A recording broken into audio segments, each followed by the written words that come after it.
Throughout the years, I've gotten hundreds of unique facts from you guys, and today we're testing out if they actually work. I'm gonna show you scaling methods, moneymakers, PVM tips, and I will be rating every fact from 1 to 10 to see if they're actually worth doing. So without further ado, let's jump straight into fact number 1. Emberlight is one of the best melee training weapons in the game. Okay, let's go test it out. To get the best possible experience rates, we need to jump into one of the worst updates of all time, the Nightmare Zone. You see, the Emberlight has a 70% accuracy and damage boost against all demons. And Nightmare Zone is designed around quest bosses, of which many are demons. So the idea is that we pick 5 easiest demons to kill, and it should give us one of the most AFK and best training methods in the game. And those 5 demons are a Bouncer, a Black Demon, a Chronozone, a Jungle Demon, and Skeletal Hellhound. I take my Overloads and Absorption Potions, and I set up my AFK method inside. After about 30 minutes, I check how much experience I got, and it comes to roughly 110,000 experience an hour, which honestly is just okay. Keep in mind, I have 99 strength and attack on this account, so the rates are a little bit inflated. If you're somewhere between 85 strength and attack, you likely get around 90 to 95,000 experience an hour, which is a little bit more than Gemstone Grab, but the difference is that I have to restock on Prayer and Overloads every 5 minutes, compared to Gemstone Grab where you just click once every 10 minutes.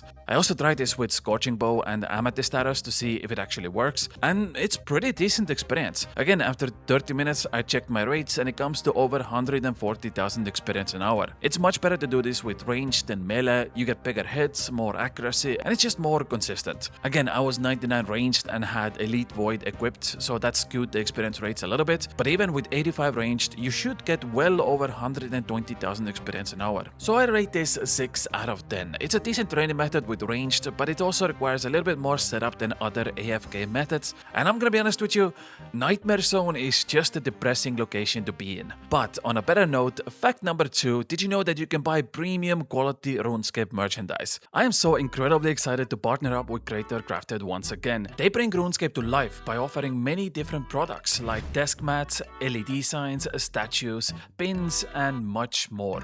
Currently, they have stocked up on brand new extra wide desk mats. So if you have a massive surface area and you're looking for a RuneScape related custom design, these desk mats are meant for you. On top of that, Creator Crafted just introduced Barrow's Pin Set. There's only 100 of these in stock and it will never restock, so make sure to pick them up before they get sold out. If you're looking to get something nice for yourself or someone close to you, this is a great opportunity to pick up some quality RuneScape merchandise. Head over to the link in the description and use my code KriibusFC to get 10% off on your next purchase. Let's continue. Fact number 3. This guy over here has one of the best moneymakers in old school RuneScape. Okay, let's give it a try. You see, Tormak over here can turn your battle staff into Mystic Staff for 20k if you have the Elite Kandarin Diary completed. So I bought 100 of each battle staff and wanted to see if I can turn these into profit. The fastest way to reach Tormak in the Sorcerer's Tower is to either Questscape to Legends Guild or use Kandarin Headgear, which teleports you right next to the tower. This is such an old piece of content that the NPC doesn't even have a trade option. You have to go through dialogue for the shop interface to open up, and then one by one turn your battle staff into Mystic Staff. Turning 400 battle staff into 400 Mystic Staff took me about 15 minutes in total. Before I started, I did do a price check for this and it came to 28.5 million GP. After I was done with this, the price check came to 37.7 million GP. So in theory, I just made almost 10 million GP in 15 minutes of my time.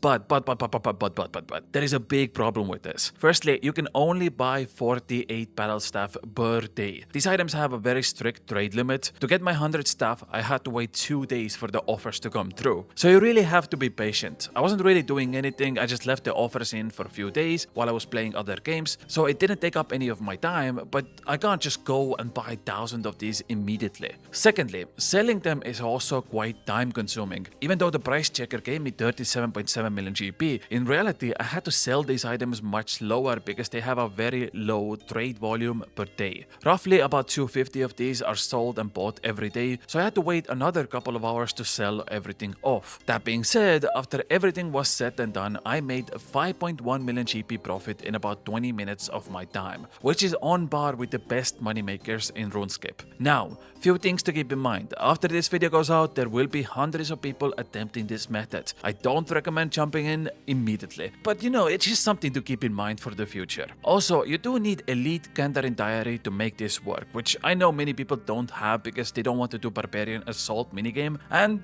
that's understandable. So it has high requirements, you need to be patient, it might not even work out if too many people are doing it, but for me, when I randomly found this method, I hit the absolute jackpot. In fact, I did this for a couple of more days and I ended up making in total over 25 million GP profit in 2 hours of effective time. So I personally give this interesting fact a 9 out of 10 rating. It's very boring, but also extremely profitable in my case. Fact number 4. The best way to get sailing bet is by completing port tasks between Aldarin and Sunset Coast. Okay, let's go test it out. So port tasks are by far the best method to obtain soup, the sailing bet. And the fastest way to complete port tasks is between Aldarin and Sunset Coast. So you just pick up cargo wine delivery from Aldarin, board the ship and 20 seconds later land on Sunset Coast. Drop off the cargo and this gives you approximately 1 in 4,600 chance to get the bet. Since you can do roughly 100 cargos per hour, this bet is a 50-hour grind in total. Also, using the port task Runelight plugin helps you highlight the correct task you want to obtain and hide all the other tasks you don't want to do. The problem is, this is extremely boring and you only get like 31,000 sailing experience per hour doing it. So you really either have to love bet grinding or you don't care about experience rates at all. Also, there comes a moment where you stop getting the Sunset Coast port task, which means you have to go to Pandemonium to reset your task list. The way to do that is just quickly complete port tasks between Pandemonium and Port Sarim. Once you see the task board change again, this means you can go back to Aldarin to continue your bet grind. I give this a 5 out of 10 rating. If you want the fastest way to get sailing bet, this is the way to go about it. I did this for almost an hour and I got so bored that I just logged out and stopped playing for a day. Fact number 5. You can use Blighted Supplies in PvP worlds to safely do PvM content. I briefly talked about this before, but I felt it was actually such a nice and useful tip that I'd love to mention it again. If you didn't know, Blighted Supplies are available in all PvM content in PvP worlds. The trick is, a lot of the content is actually in safe zones. For example, the Colosseum lobby is a safe zone, meaning you can practice Colosseum with much cheaper supplies without ever having to worry about PvP. The Blighted Superstores are 2k each, while the normal version is 10k each, and there is no difference between them. The Blighted Anglerfish is 100 GP versus normal anglers, which are 2k each. Almost all the Blighted supplies are like 5 to 10 times more cheaper than normal versions. Also, you can use ice sacks instead of bringing ice barrage runes to save some extra money and inventory space. I mentioned Colosseum lobby being a safe zone, but there are a few others. For example, you can do your first fight caves with Blighted supplies. The entire bank area is a safe zone, including the minigame itself. Basically, any boss that has an instance is good to go. For example, when I was doing Royal Titans on my baby Ironman account, I did almost all of it in PvP worlds because I had gathered up some Blighted supplies from doing wilderness content, and it was a great place to put it to use. Royal Titans are once again instanced, and the teleport is right next to the cave. My favorite use is the Blighted Surge sacks you can get at Emir's Arena along with Twin Flame Staff. If you didn't know, you can spend 10 points and get 50 sacks. Getting 10 points takes you like less than a minute. You basically sign up for a fight in PvP Arena, forfeit that fight, and you get 12 to 15 points per game, which gives you 50 sacks. I did this for 10 minutes and it got me 500 Surge sacks, and these work with all spells: air, water, fire, whatever normal spell you need. So combining together Elemental Weakness, Twin Flame Staff, plus the Surge sacks that are really easy to get, you can do some funky magic training with no cost in PvP worlds. Like for example, these Frost Crabs have 100% fire elemental weakness, and it's actually quite decent experience rates. Overall, I give this a solid 7.5 out of 10 rating. Always love a good money saving trick you can use, but at the end of the day, it is in PvP worlds, and I've gone through this myself where after completing my activity in safe zone, I accidentally forget that I'm in PvP worlds and teleport to a dangerous area. So it comes with its own risks. Fact number 6. You can combine Forestry and Vale Totems into one activity. Okay, let's go test it out if it's actually good. For that, we need to jump into Forestry World 444 and head to Auburn Vale. Right over here, there are multiple maples, yews, and magic trees that allow you to spawn Forestry events. While doing so, you can put down some Vale Totems nearby to get a good chunk of fletching experience on top of Forestry. So you combine multiple things into one goal, getting the fletching knife, obtaining Forestry currency, getting fletching and woodcutting experience, and much more. Also, I really like the social part of this training method, very cozy and enjoyable experience. On top of that, once you unlock the rewards, I noticed that making atlatl darts is one of the best fletching training methods in the entire game. You get tons of supplies by doing Vale Totems, and making atlatl darts gives you over 520,000 experience an hour, so that's just a little added benefit for this method. On top of that, Jagex just released a new change to the Quetzal whistle, and if you use the whistle to Auburn Vale, it's one of the closest teleport locations for banking. I thought it's kinda cool to add another infinite method of banking rather than people just using Castle Wars all the time.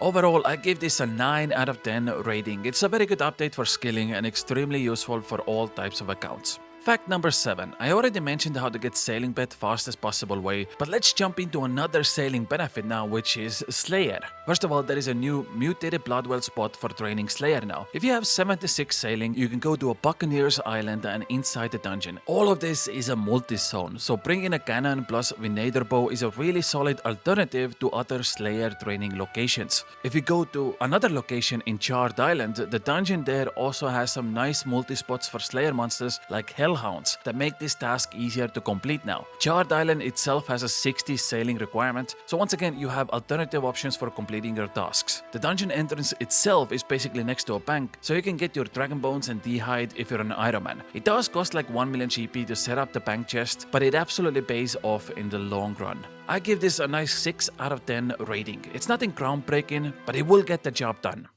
Fact number 8. The newest OSRS boss Brutus drops Bottomless milk bucket that can be put into good use for early game accounts. Well, okay, I highly doubt this, but you know what, I'll give it a try. So the main thing I found is using Bottomless milk bucket for growing your cat. The most efficient method people used before this was Gramwanji, but this actually allows you to start growing your kittens much early on. The Bottomless milk bucket takes up only 1 inventory space, and you can use it on your cat to feed it. Since Brutus is probably the very first boss you'll hunt down on your new account, you'll obtain this milk bucket quite early into your account. Also, you can just AFK near a dairy cow and let the Bottomless milk bucket fill up. So believe it or not, you can literally turn your milk into 200 death runes in old school Runescape, which I don't think is a sentence that's ever been said before. Secondly, you can use the Bottomless milk bucket for AFK cooking training. Make sure it's filled up with milk, go to a nearby dairy churn, the closest one to bank is in Prifddinas, and you know what, start making cheese. This gives you 7 minutes of AFK time and is approximately 16,000 cooking experience an hour. I know, absolutely amazing. Who needs 250,000 experience an hour when you can do this for the rest of your life? Plus, you know, you get cheese. No, but for real, Jagex, if you're listening to this, please make cheese cooking faster, because what do you mean it takes 15 seconds to make 1 cheese? That is ridiculous. And finally, the best use I found for Bottomless milk bucket was high alching it. Value is 27,000 coins, so if you're going for a bet like I did at Brutus and you get an entire inventory of Bottomless milk buckets, well, there you go. That's a free 500k GP right there, even if the item itself is untradeable. I like this. I think it's a very cheesy item, no pun intended, but it will get the job done. I rate this milk out of 10. Fact number 9. You can use Sunlight Moths during Desert Treasure 1 Ice Diamond part to not only restore your every stat, including hit points, but also your run energy. And I can confirm, taking a couple of Sunlight Moths during this quest makes your life so much easier. It does everything you want it to do. Your stats don't go down, your hit point stays higher. It's an absolute must item when you come here. Okay, that was a fast one, not much else to say about it, but it does bring us to the final and the most important fact. I left this for last on purpose because I want you to do this right now after you're done watching the video. Please go into your Jagex launcher, click on your name, scroll down until you find account and click on it. It opens up a tab on your web browser, and I want you to scroll down until you find a section for your backup codes. Set them up right now. You are going to get 10 backup codes, and I want you to physically copy them over to either a notepad, your phone, any other location besides your computer. These backup codes could one day save your account and you didn't even know you needed needed them. There was a Reddit thread where a maxed hardcore Ironman account with over 9,000 hours of gameplay didn't have the codes, and he couldn't recover his account. So don't make the same mistake as he did and go get those codes right now to protect your account. I rate this 10 out of 10. If this video helped you in any way, please consider subscribing, and also go get some quality RuneScape merchandise. Link in the description, but I'll see you tomorrow with another video. I love you all. Bye!